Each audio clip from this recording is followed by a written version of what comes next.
عرض کر رہے تھے آپ سے، جو ہم بتانا چاہ رہے تھے آپ کو کہ دیکھو ہدف سامنے رکھو، اس کے بعد اپنے ٹائم کو ضائع مت کرو. وہ ہدف ہمارا آخرت ہے. ہم پیدا ہوئے ہیں، خدا کی قسم لا الہ الا اللہ، مرنے کے لیے پیدا ہوئے ہیں. یہ ہمارے دماغ میں کسی نے غلط سافٹ ویئر ڈال دی ہے کہ ہم زندہ رہنے کے لیے پیدا ہوئے ہیں. یہ زندگی بہت سے بھی زیادہ تھوڑی ہے. آپ اگر کروڑوں اربوں سال ماضی کو لے کر جائیں اور آگے قبروں میں ہمارا دور پتہ نہیں ہزاروں سال رہتے ہیں، سینکڑوں سال رہتے ہیں، اس کے بیچ میں جو یہ 50 60 70 سال ہے میرے بھائی، اس کی 2% کی اوقات نہیں ہے. اس کو کیوں اتنا باپ بنا لیا ہے؟ سکسیس، کامیابی، اور ایکچولی یہ اسٹرگل کر کے یہاں تک پہنچا. جہاں مرضی پہنچ جائے بھائی، تو تھوڑے دنوں میں کہاں آنے والا ہے؟ قبر میں آنے والا. تھوڑے دنوں کو پتہ بھی نہیں ہے کب آئے گا. کیوں اتنا باپ بنا لیا اس کو؟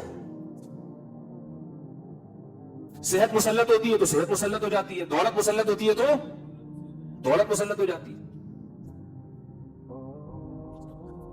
شہرت اور عزت کی چاہت مسلط ہوتی ہے تو وہ مسلط ہو جاتی ہے. مشہور ہونے کا شوق، پاگل والی حرکتیں کر رہا ہوتا ہے مشہور ہونے کے لیے. ایسے بھی یوٹیوب پہ آپ کو لوگ ملیں گے، مشہور ہونے کا بہت شوق ہے، سمجھ میں نہیں آ رہا کیسے ہو جائیں ہم. یار مشہور ہو کے کیا ہوگا؟ تھوڑے دن میں مر جاؤ گے. جتنا بھی مشہور ہونا، جنازہ پڑھنے کے بعد 2-4 دن یاد کرتے ہیں، اس کے بعد بھول جاتے. تم اپنے باپ کو لوگ یاد نہیں رکھتے تو مشہور آدمی کو کہاں سے یاد رکھیں گے؟ اتنے بڑے بڑے مشہور لوگ پیدا ہوئے، اور ایسے ایسے مشہور لوگ دنیا میں پیدا ہوئے ہیں نا کہ ان کے پہ لوگوں نے جانے دیے. جب ان کا قصہ ختم ہوا تو مارکیٹ سے ان کی شہرت بھی ختم. اور مرنے کے بعد مشہور ہونے کا فائدہ بھی کیا ہے؟ مشہور اگر آپ دنیا میں ہو گئے تو آپ کو کیا فائدہ اس سے؟ فرعون اتنا مشہور آدمی ہے نا، یہودی بھی جانتے ہیں، عیسائی بھی جانتے ہیں، مسلمان بھی جانتے ہیں. یہ 3 قومیں تو بہت اچھی طرح سے جانتی ہیں. باقی ہندو بھی جانتے ہیں ہم سے سن کے، سکھ بھی جانتے ہیں ہم سے سن کے. میرے خیال ہے دنیا میں 4-5 آدمیوں کے علاوہ سب جانتے ہیں فرعون کو. تو کیا ہوا بھائی؟ فرعون کہتا ہوگا یار میں کسی جھونپڑے میں رہتا، کسی جگہ میں چوکیداری کر کے زندگی گزارتا، خدا کی قسم زیادہ اچھا ہوتا. فرعون تو سمجھ رہا ہوگا اسٹرگل اور محنت کر کے میں مصر کا بادشاہ بنا، اور یہ ہوتا ہے. ایکچولی اس کو اصل میں اسٹرگل کی ہے، محنت کی ہے. میری بچپن سے میری ماں کا میرے سر پہ ہاتھ تھا، اور جہاں بھی میں گیا میری بیوی میرے ساتھ کھڑی ہوئی تھی. ہر کامیاب آدمی کے پیچھے ایک بیوی کا ہاتھ ہوتا ہے، تو 4 بیویوں کا ہاتھ ہو جائے تو سوچو کہاں پہنچے گا وہ. تو اسٹرگل ہوتے ہوتے میں یہاں تک پہنچا. فرعون سے کوئی جا کے پوچھے تو فرعون کہے گا کاش میری قسمت میں ہوتا، میں خریدتا ایک کھوتا، بس ایک میرا گدھا ہوتا اور کچھ نہ ہوتا. کبھی تو سوار ہوتا، کبھی میں سوار ہوتا. ہنسی خوشی زندگی گزر جاتی. مجھے دنیا میں کوئی نہ پہچانتا. یہ جو آج چترول لگ رہے ہیں، النار یعرضون علیہا غدوا وعشیا، قرآن کہتا ہے آگ ہے جس میں صبح بھی جلایا جا رہا ہے اور شام کو بھی. ویوم تقوم الساعہ، اور جس دن قیامت قائم ہوگی، ادخلوا آل فرعون اشد العذاب، کہا جائے گا اس سے بھی زیادہ سخت عذاب میں فرعون کو داخل کر دو. وَإِذْ يَتَحَاجُّونَ فِي النَّارِ، اس وقت کو یاد کرو جب یہ آگ میں چیخیں گے، چلائیں گے. وَيَقُولُ الضُّعَفَاءُ، فرعون کے جو ماتحت درباری تھے اور جو اس کی رعایا تھی، وہ لوگ کہیں گے رَبَّنَا هَؤُلَاءِ أَضَلُّونَا، اے اللہ ان لیڈروں کی وجہ سے ہم اس آگ میں چل رہے ہیں، اس لیڈر کو ہم نے فالو کیا تھا. فَآتِهِمْ عَذَابًا ضِعْفًا مِنَ النَّارِ، اے اللہ اس کو دگنا عذاب دے.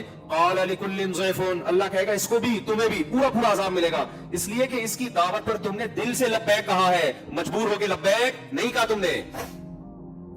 مجبوری کے حکام تو یہ ہے کہ وقال رجل مؤمن من آل فرعون یکتم ایمانہ، فرعون ہی کے دربار میں ایک شخص مسلمان ہو گیا تھا، مجبور تھا، ایمان کو چھپا لیا تھا اس نے. اس کو اللہ نہیں جہنم میں ڈالیں گے.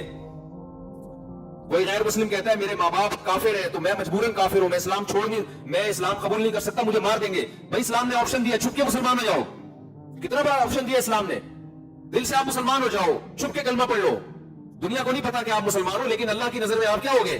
مسلم ہو گئے. کتنا زبردست آپشن دے دیا. تو اللہ کہے گا یہ آپشن بھی تو تھا تمہارے پاس. اس وقت تم دل سے کافر تھے. کیوں؟ تمہیں حکومت فرعون کے پاس اور موسیٰ کے پاس حکومت بھی نہیں اور پیسہ بھی نہیں. تو اللہ کے ہاں میرے بھائی کامیابی کسی اور چیز کا نام ہے. فرعونیوں کے ہاں کامیابی آپ کہہ سکتے ہیں وہ تو ظالم تھا، ہم ظالموں کی حمایت تھوڑی کر رہے ہیں. اس کو جو فخر تھا نا فرعون کو، وہ اس پہ نہیں تھا کہ میں ظالم ہوں یا عادل ہوں، فخر اس پہ تھا کہ میں دولت مند ہوں. تو جو چیز کوڈ کرنے کی ہے وہ اس کی دولت، عزت اور شہرت. 3 چیزیں دنیا کا نام ہے، 4 چیزیں. دولت مل جائے، صحت مل جائے، عزت مل جائے، شہرت مل جائے. کوئی 5ویں چیز کی خواہش ہوتی ہے انسان کو؟ وہ 4 شادیوں کی وہ صرف ہم لوگ ہی رہ گئے 2-4 آدمی، ورنہ ہر انسان کی خواہش کیا ہے؟ دولت، عزت، شہرت اور صحت. یہ 4 چیزوں کے پیچھے دنیا بھاگ رہی ہے, اور 4 شادیوں کے پیچھے نہیں بھاگ رہی کہ جب یہ 4 چیزیں آتی ہیں تو 4000 شادیاں آ جاتی ہیں. پھر وہ 4 نہیں, وہ تو 4 ورنہ نہیں, تو بچوں کا کام ہے. پھر وہ برائیوں کی طرف جاتے ہیں, پھر تو ان کو شوق ہو جاتا ہے کہ روزانہ کوئی نیا چسکا لے. وہ پھر تو ان کو نکاح ویسے ہی برا لگنے لگتا ہے.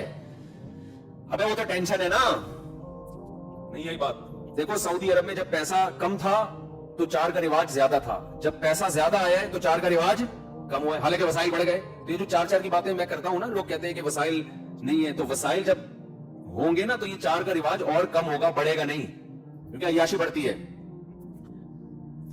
تو میرے بھائی مجھے یہ بات بتاؤ, یہ 4 چیزیں فرعون کے پاس ہول سیل کے حساب سے تھی یا نہیں تھی, اور انہی پر فخر کرتا تھا کہ میں ایسا. اور موسیٰ کے پاس صرف صحت تھی, باقی 3 چیزیں نہیں تھی. اور ایوب علیہ السلام کے پاس صحت بھی نہیں تھی, ساری زندگی بیماریوں میں گزری.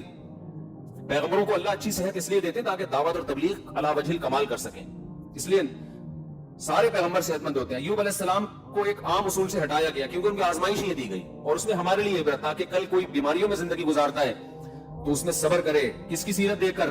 ایوب علیہ السلام کی سیرت دیکھ کر. ورنہ پیغمبروں کی صحتیں اللہ بہت اچھی رکھتے ہیں, زبردست رکھتے ہیں. تو آپ کا ہدف جب میرے بھائی آخرت ہوگا تو پھر آپ کے لیے اس دنیا کی حیثیت 2 ٹکے کی نہیں رہے گی. مل جائے بہت اچھی بات ہے, نہیں ملے صبر.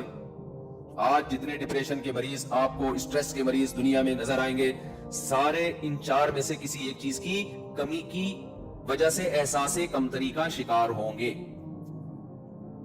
ہائے یہ اس کے ساتھ یہ ہو گیا, ہائے مجھے پاس تو کچھ بھی نہیں ہے, ہائے میرے پاس تو کچھ بھی نہیں ہے, ہائے میرے پاس تو کچھ بھی نہیں ہے, ہائے میں تو غریب ہوں, ہائے میں تو بی سے بغیرت ہوں, ہائے میں تو فلانا ہوں, ہائے میں تو یوں. یہ ٹینشن ہوتے ہوتے اس کے دماغ کو کیا کر دیتی ہے؟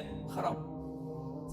مسلمان کی خوشی دولت میں نہیں ہے, مسلمان کی خوشی دنیا کو مسافر خانہ سمجھنے میں ہے. ٹرین میں جا رہے ہیں, چھکا چھک چیزیں آ رہی ہیں نا. ارے بھائی ٹرین کا بچپن کا سفر بڑا مزے کا ہوتا تھا, کھڑکی والی سائڈ پہ بیٹھتے تھے. ہمارے تو بہن بھائیوں میں بڑے ہوتے تھے, کھڑکی والی جگہ نہیں ملی, جو بیٹھ جاتا تھا اس کو اٹھانے میں کئی گھنٹے لگتے تھے, اس کو کھسیٹتے تھے ہم, تو بھائی میں بیٹھوں گا. تو اس میں کیا ہے, سفر میں انجوائے کرتا ہے نا آدمی. آج یہ آ رہا ہے, پھر وہ دریا آ رہا ہے, نہیں پل پہ سے گزرتی اس کا الگ, مٹی کے گھر آ رہے ہیں, گائے بھینسیں تو ملاتی آ رہی ہیں, پھر شہروں میں داخل.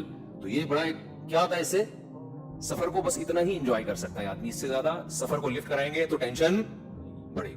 آپ نے مزید لفٹ کرایا کہ کھڑکی اتنی اچھی, سیٹ اتنی اچھی, تو میں یہیں بیٹھوں گا, کیا یہ مجھ سے چھوٹ جائے گی؟ یہ ٹینشن ہے بھائی, یہ ٹینشن.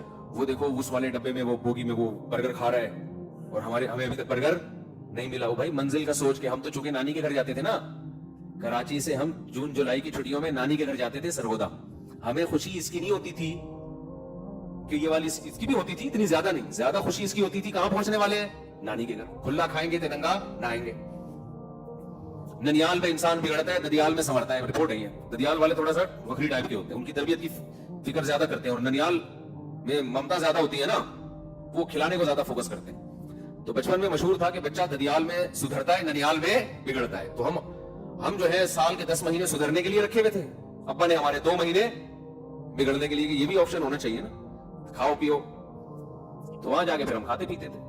اور پہلے زمانے میں لوگوں کے دل بڑے تھے, نانی کے ہاں بچے آگے ٹھہر جائیں تو ماموں کو اعتراض, خالاؤں اور ماموں کا اعتراض نہیں ہوتا تھا. اب چونکہ 2 بچے ہی اچھے, اپنے تیسرا بچہ جو لانے کے لیے تیار نہیں ہے, وہ اپنے بھانجے بھتیجوں کو 2 مہینے کے لیے اسٹے کرنے دے گا. یہ فیملی پلاننگ والوں نے دل کیا کر دیے, کنجوس بنا دیے, چھوٹے دل. جو اپنے تیسرے بچے کو اس لیے نہیں لا رہا کہ خرچہ ہوگا, وہ بھانجے بھتیجے یا کسی بیوہ سے شادی کر کے اس کے یتیم کو پالے. یہ سب چیزیں مارکیٹ سے شارٹ, یہ جو اس کی اخلاقی برائی ہیں جو سوسائٹی میں آ رہی ہیں. ہم تو 2 مہینے آگے ایسے رہتے تھے, صبح میں ایسا ہول سیل کا ناشتہ بنتا تھا. اور یہ جب جون جولائی کی چھٹی, اگر کوئی شادی بیاہ ہو گئی پھر 4 مہینے پہلے جا کے پڑ جائیں گے, ٹھیک ہے نا, اس کا اپنا مزہ ہے بھائی. لوگوں کی آمدنیں کم تھی, دل اتنے بڑے بڑے, تو ٹائم ہی نہیں ہے کسی کے پاس. تو خیر, تو ہمیں منزل کی خوشی ہوتی تھی. تو انسان کی نیچر ہے بھائی منزل کی خوشی. تو آپ کی منزل اگر اچھی ہے, اعمال اچھے ہیں, برائی ہو جاتی ہے, توبہ کی توفیق ملتی ہے, تو لائف کو کیا کرو, انجوائے. ٹھیک ہے, ہمارے حضرت مفتی رشید احمد صاحب رحمہ اللہ اتنے خوش رہتے تھے. دیکھو بڑھاپے میں تو انسان کی ٹینشن بڑھ جاتی ہے کہ اب یار اب تو میں دنیا سے چلا جاؤں گا, اب تو یہ, ہائے میرے بچوں کا کیا ہوگا, ہائے میرے. ہمارے حضرت کا جیسے جیسے عمر بڑھ رہی تھی, ہم دیکھتے تھے حضرت کے چہرے پہ خوشی کے آثار کم ہونے کے بجائے بڑھ رہے, اور اس کی خوشی کی وجہ سے صحت اور اچھی ہوتی چلی جاتی تھی. اس کی وجہ سے صحت کیا ہوتی تھی,